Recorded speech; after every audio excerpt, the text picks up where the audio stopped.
the first time when we had Swami's darshan, which was way back, 20 years back, or maybe even before that. At that time, we had not completely gotten into the Sai fold, but we had just come for the very first time to have Swami's darshan. And it was in Whitefield. And Appa, the two of us and my mother, we had come. And that time there was a small tent kind of thing where Swami used to walk and give darshan. And we were like, so this is not 20, this is 30 years back. We were like pretty young children. And the first time, and we don't know what spirituality is, we don't know what mantras are, we've not read much of all this. But, the first time Swami came in and we saw him, I still remember the three of us, we were crying. We have no reason even today to explain why we cried. But we were just crying our hearts out. I think that is the power of Swami's love. In fact, one incident happened when our Nataraj Mama, who was the Kerala coordinator. So every time before the Onam festival, he comes with a list of programs and all these things and comes to Puttaparthi or Whitefield, wherever Swami is. And then Swami finalizes, have this program and all that. And that's how Nataraj Mama finalizes. So one trip, when he came, I just asked Mama, I would love to present this Swami's presence whenever Swami wishes, Swami's Sankalpa. So for me also, please pray to Swami. Then Nataraj Mama said, you give the detail because I have lots of programs I am taking, that also I will include. Then immediately I just took some details to be handed over to Nataraj Mama. So before that, normally what we do is whenever we give something, we place that letter in the puja room and then only hand it over. So I take this sheet of paper to the puja room. Suddenly it just flies from my hand and there is a Baba Padam photograph. Just flies and this paper just got stuck in that photo. So I told Nataraja Mama, my program is confirmed. Swami has invited. Then gives this letter to Mama. Next day Mama calls and says, this time only your program is going to happen at Whitefield. From the bunch of things, Swami just picks up this particular thing and asks Nataraja Mama to have this program. So we presented that program at Whitefield years back. And so we come to Bangalore and was having some rehearsal. It's a half an hour program. So suddenly it occurred to me, I have not planned any Sai bhajan. And I don't know the lyrics. At that time I was not aware of lots of lyrics of Sai bhajans and all that. And evening is the program. It's already post lunch time. And suddenly from the table I open, there is a sheet of paper in which there is a Sai bhajan. It has been written Yaman Kalyani. And the whole lyrics was there. I don't know how normally they sing that bhajan, but Yaman Kalyani was there. So suddenly Swami gave some idea, tuned it immediately and presented it in Swami's presence at Whitefield. And in one of the performances, again, this Tiruvonam festival, Swami gives us blesses us with every year, gives us the opportunity to perform here and get Swami's blessings and all that. So one of the years, I was performing with Dr. K. Omanagutti. She was a very famous artist from Kerala. So it happened in Kulwant Hall. After the program, Swami just comes to the dais and Swami was telling Dr. K. Omanagutti, I was there and my co-artist Ganchara Vayan Shantaram was there. Swami was telling, Swami tells this Dr. K. Omanagutti, 11 வருஷமா சேர்ந்தா போல வந்துருக்கான். This is what exactly he said. Then after that, when I referred, it was exactly the 11th year. So he keeps us in his heart as the greatest blessing.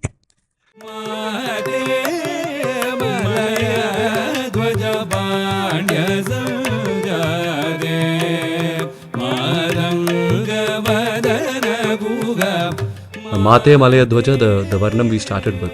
And the intricacies in that Varnam is so amazing that it immediately gels with the singer, the audience, whether they are connoisseurs or whether they are casual listeners, youngsters or elders alike. So it has a charm of its own, and I think that's one of the reasons why the concert started with Mate Malaya Dvaja.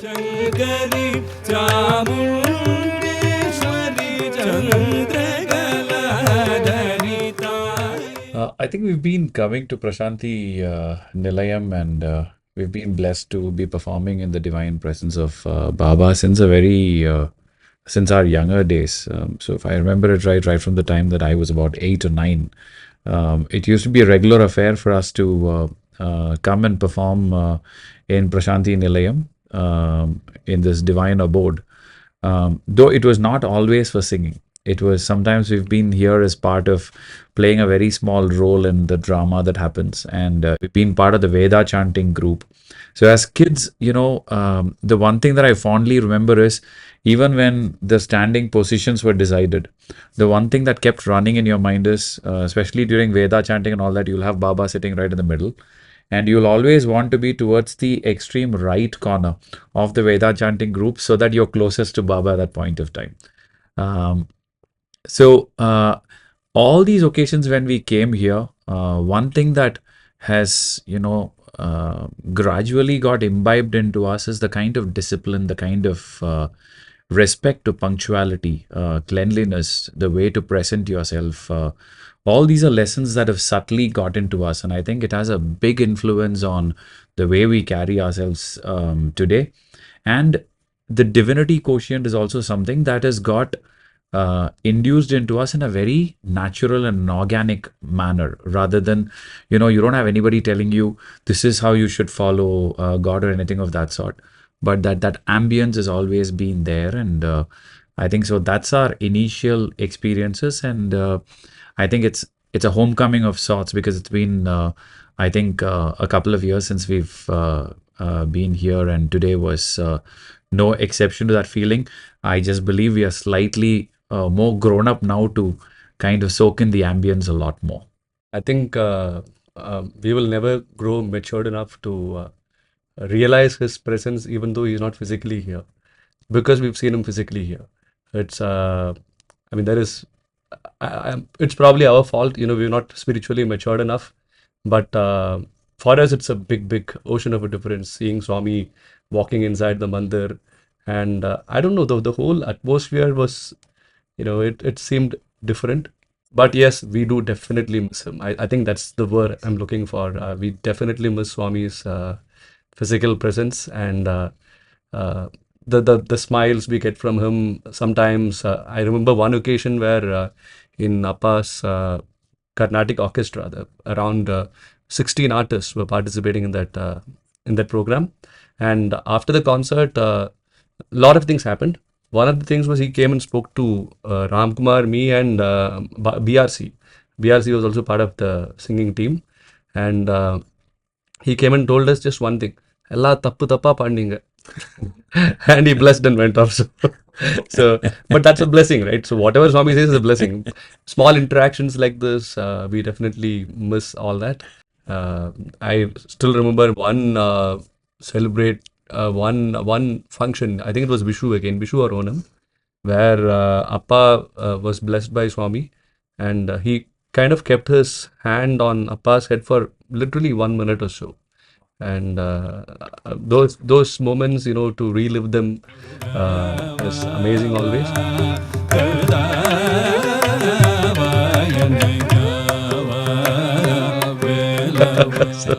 But I think also, as musicians, the gesture that Baba does about, when he does this, it's like today when we were singing quite a few times, we had to, keep looking at, so we were singing with our eyes closed most of the times. We were looking at Baba's chair and Sannidhi and all that.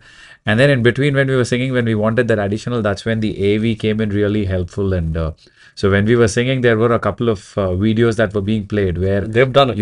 I know. Radio Sai has done it. So where Baba was walking with his hands raised. So surprisingly today, every time I saw the screen, I was forcibly taking my face off it because I was starting to cry. So I was controlling myself, and then I said, okay, I'm not looking at the screen. So, in fact, as Ramkumar was saying, the way Swami has influenced us to conduct ourselves as musicians. So Swami has always maintained that have the bhakti, have the bhavam, I will take care of your music. So That's that's a huge saving grace. Every single time we've sung in concerts or at home, wherever. Concerts we come to know because people come and talk to us. There have been many occasions where we thought, okay, today the concert didn't really go off well. But many such times people have come and told us today's concert was just amazing.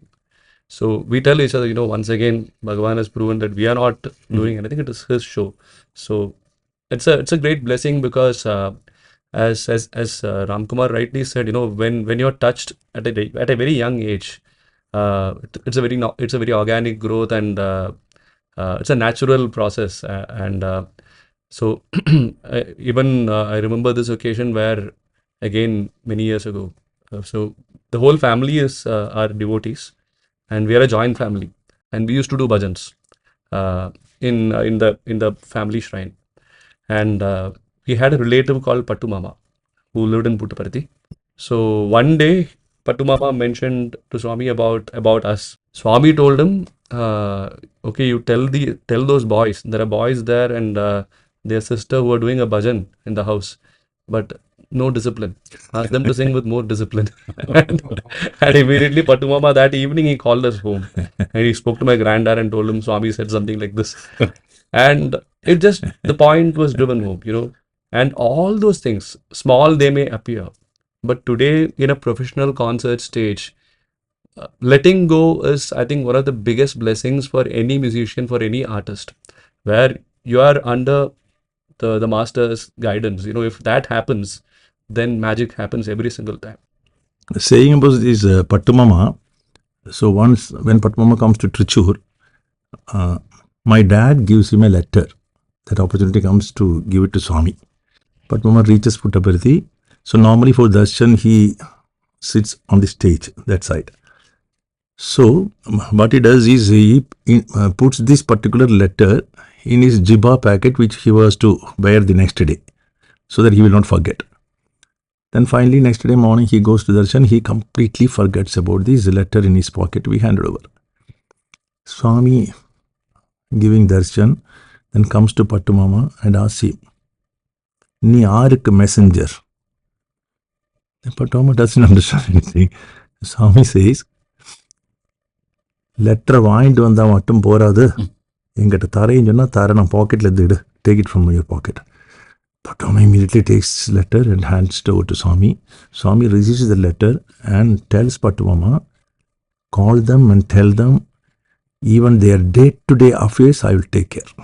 Such a great blessing.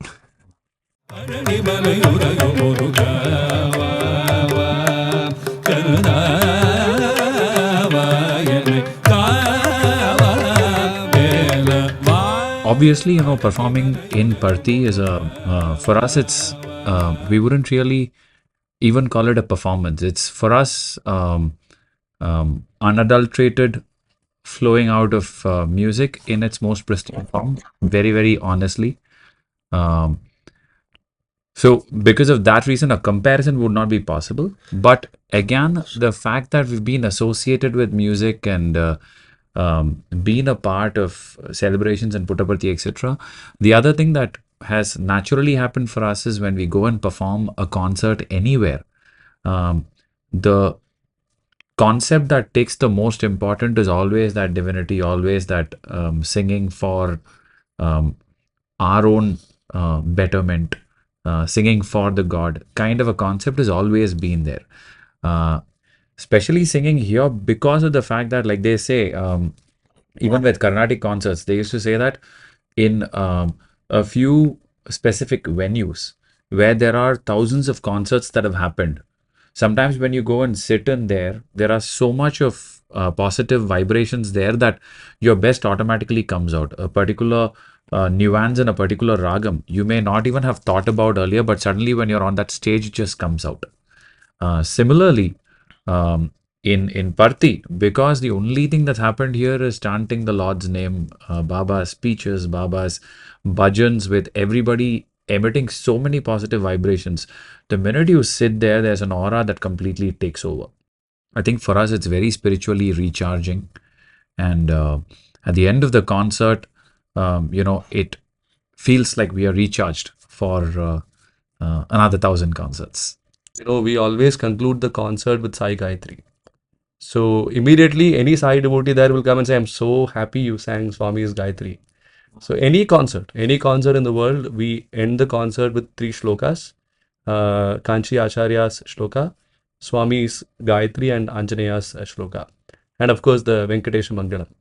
So any Swami devotee who is there in the audience will immediately walk up to us. Some of them have had tears in their eyes saying, we're so happy you sang Sai Gayatri. So that's been the practice from day one in any of our concerts. See, I think one of the most important things that one needs to understand when you're taking up music as a career, the minute you start thinking about something as your career, the way you work towards that particular goal will never be to improve your knowledge, improve yourself on that particular thing. It'll be about saying, okay, let me learn 15 kritis, 15 extremely popular kritis. Let me just make 3 YouTube videos about them and get a decent following. And then what happens is, the minute you are out of stock, or when you start going to a much more a place where there is more knowledge on music, etc., you will find that you're actually lacking that knowledge. Plus, it actually puts a lot of pressure on you to actually wake up every morning thinking, okay, this is my career now, what do I do, where do I sing, how do I make the money, how do I run the family, and all these things start running into your mind. So for you to have a very open mind is extremely important for music. Your mind needs to be as close to a void as possible when you're performing. Only then will the art form, because it's not something that you can basically write on a piece of paper and reproduce on a concert platform, right? So it's very important to have the clarity of mind that my job is to wake up every morning, practice, do the best to benchmark our own self, in the sense that tomorrow I'm not going to compare myself with somebody else, but if I'm better than what I was yesterday, then yes, I'm treading in the right path. Kind of an attitude is very, very important. And I think it's also very important to have a little bit of a thick skin, because in the journey you will definitely have for every 80 people who will give you a compliment, you will have 20 people who will give you a criticism. It's okay to take the criticism in a positive manner. And also, it's very important to take the compliments also with a pinch of salt, so that it doesn't get into your head. And the minute it gets into your head and that happens, you're going to stop working towards improving yourself. So these are some of the basic things that I personally think would be required if there is, a plan to approach music as a career option. And I think for any youngster who wants to make music his career, if this fact is there, if this throbbing is there in his heart that this is what I'm born for and nothing else, I think the path will be very clear. The higher power takes over. There's no doubt. If you have a question, should I, if that comes in, then we would strongly advise that you also make sure that you have an educational qualification otherwise, where initially at least your finance is well taken care of. Yeah. So if there is a question, then definitely please do take your studies very seriously. Get a good job, support yourself for some time, and then take the plunge. The inherent quality of a musician must be to totally surrender, which is a big word to use. Yeah. But honestly, there is no other to totally surrender, and music must become our happy space. And it's, as Swami always says, right? Education is for life, not for living. Huge impact on our life. So music is for life. That attitude happens, I think it's amazing. And it can happen only by Bhagwan's grace. So thank you so much. We are all Swami's instruments, and his work is, as always, happening great. Sai Ram, Sai Ram, Sai Ram, Sai Ram, Sai Ram, Sai Ram.